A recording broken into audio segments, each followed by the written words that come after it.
Gordon, these are very serious times. We're facing the first anniversary tomorrow of the Ukraine war, of Putin's barbaric invasion of Ukraine.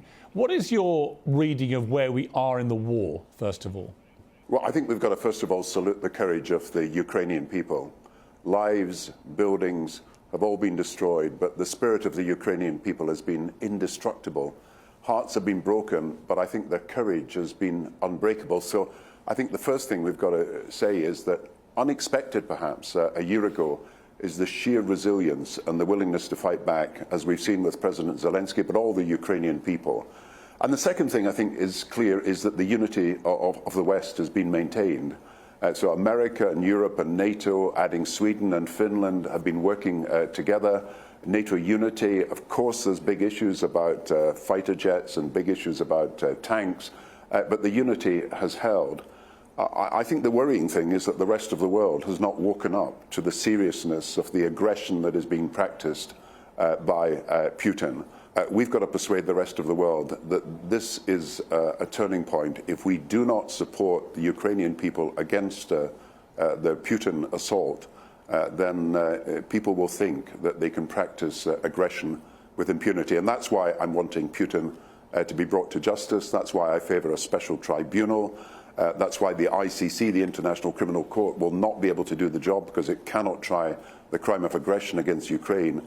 But we can all get together, like at Nuremberg, and have a special tribunal where Putin and his cabal would be brought to trial.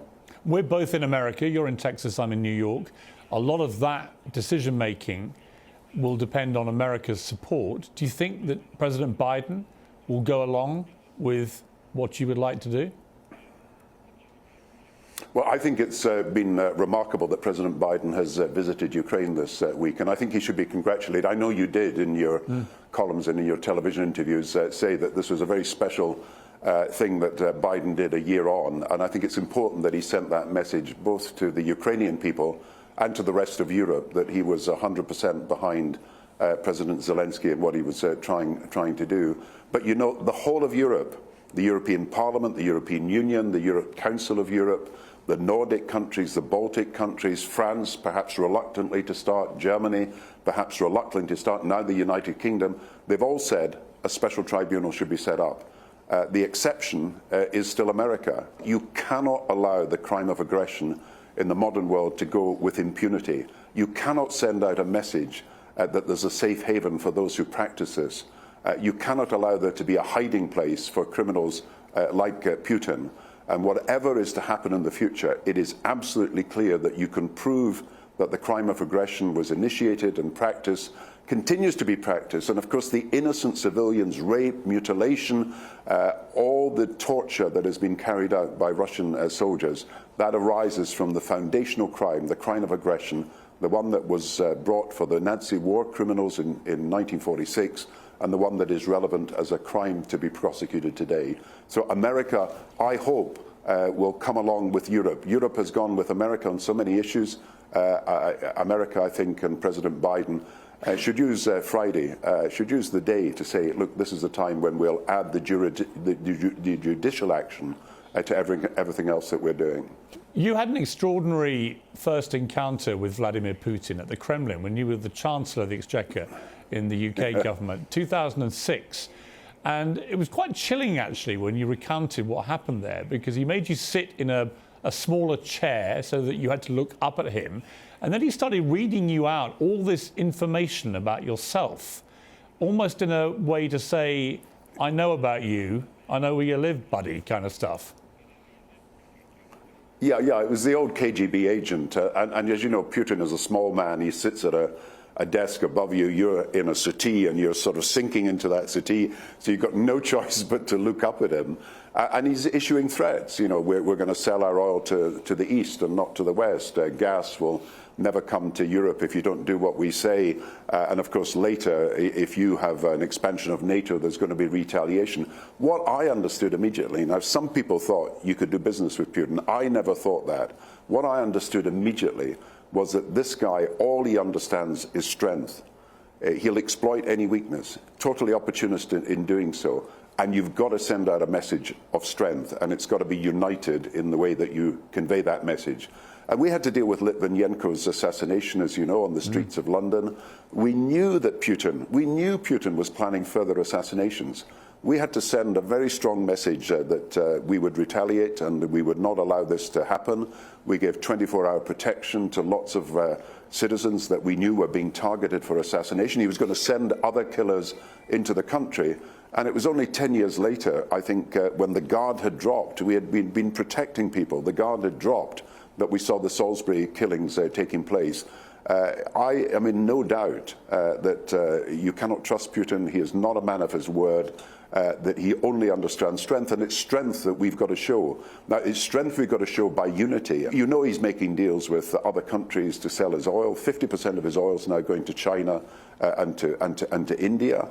You know that also there's a naval exercise at the moment in South Africa, South African forces, Chinese forces and Russian forces. The way that he is trying to build Iran, they're trying to build Syria, trying to build support with other countries, is something that we've got to counter. One of your successors as Prime Minister, Boris Johnson, has today come out and said to Rishi Sunak, the current Prime Minister, that he must send fighter jets to support Ukraine militarily, and also says that China should be warned that it would be an historic mistake if they were to get involved directly on the side of Vladimir Putin and Russia. What's your reaction to both of those things? Well, the worrying thing today is if the American intelligence is correct and China is considering giving physical support to the Russian attack on Ukraine. Now, I don't know whether that intelligence has been proven to be accurate, and I don't know what the Chinese plans are, but clearly the strongest possible message should be sent. I said a year ago that we were bound to see a long war, I'm afraid, a long war, that we will see the decoupling of Europe from Russia, and that's actually happening. But the variable was what China was going to do. It was bound to say it wasn't going to really sort of criticize the Soviet Union or the Russia, but it hadn't been giving physical support. So that's a very serious development, and we've got to look at what's happening there. Now, when you look at the military support, President Biden, as you know, is drawing a fine line and trying to get a fine balance between support for Ukraine and active engagement in a war. He's trying to get a balance between delivering, if you like, military and other support and a declaration of war. And I understand from my own experience in government that this is a fine line, a very difficult thing to do. I don't think there should be a red line about sending fighter jets. I think that's worthy of consideration and should be considered. And I know Netherlands, Poland, France said that they're supportive of this. But we do know from Ben Wallace, the Defence Secretary of the UK, that this will take a time. And therefore, it's not a silver bullet. It's not a magic bullet. We've got to look at how we can increase the support for ground to air surveillance, ground to air action to get rid of Russian jets from the air. And obviously, we've got to get the tanks to people as quickly as possible. This is essentially, I think everybody agrees, a ground war at the moment. And the most we can do at the moment, I think, quickly, is to get the tanks that we promised to Ukraine to them as soon as possible. Does this end with Ukraine being compelled to cede 1 inch of territory lost to Russia? Ukraine rightly is united around the integrity of Ukraine. Putin believes that Ukraine is part of Russia. These are two irreconcilable positions. We have got to weaken Putin. Now, there are many reasons why Putin is a lot weaker now than he was a year ago. He thought that NATO would not be united. He didn't think that Finland and Sweden would come along. He didn't think the sanctions would be effective. He thought we would treat them like previous governments had treated the invasion of the Crimea. He is not able to sell his oil and gas in the way that he has in the future. But he's still got reserves. The Russian economy has not collapsed, and it's possibly going to be growing faster than the United Kingdom this year. So he has managed to survive some of the sanctions so far, but he is severely weakened. The key thing, and this is why I'm supporting this judicial action, to bring him to trial in The Hague and to say he is a war criminal, guilty of the crime of aggression.